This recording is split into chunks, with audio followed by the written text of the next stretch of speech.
qaar in haddii ay la kulmaan Faladegan ay weydiin lahaayeen oo aan maanta wakiil uga ahay oo aan weydii doono Faladegan saaxiib ku soo dhawaaw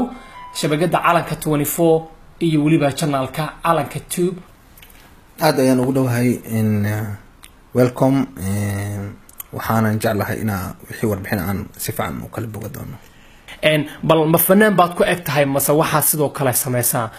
muusiga ama laxanka ama erayo abwaan curiyo adiga kulaba codkii waan ku ognahay inaan laxanka saaro heesaha erayada aan qoro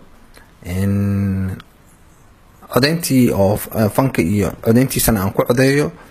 haddaba waxa ii sii dheer barashadii muusiga waan wadaa insha Allah taala waxaan jeclahay kii heer ka gaara marka fanka dhinac walba inaan ka soo galo ayaan jeclahay oo angle shaasiga waxaan rabaa bal inaad inoo soo qabato mid kamid ah heesahaaga midaad ugu jeceshahay ama midda ugu xiisaha badan ee adiga dareenka gaar ka jacayl uka jacayl uka jacayl jaarka jacayl jihaysan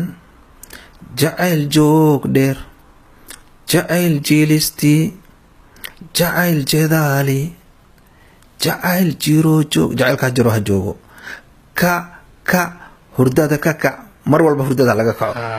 wallahi hadda family waa ahaa laakiin hadda family mihi waa fankan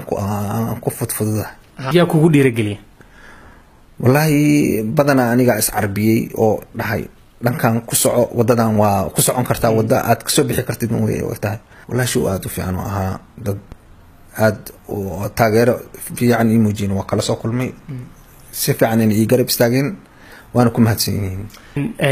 guni gunaanadkii su'aasha ugu dambaysa ayaan rabaa inaan ku weydiiyo ma jiraa fariino qaab naceeb ah oo kaaga imaaday dadka ama dadka shacabka caadiga ha ahaadaan ama fanaan ha ahaadaan ama abwaan ha ahaadaan kuwa ku dhahaya Faladegan fankii waad ku dheeshay Faladegan fankii saan baa yeeshay maxaad fanka ugu ciyaaraysa ama aflagaad wax lamid aad la kulantay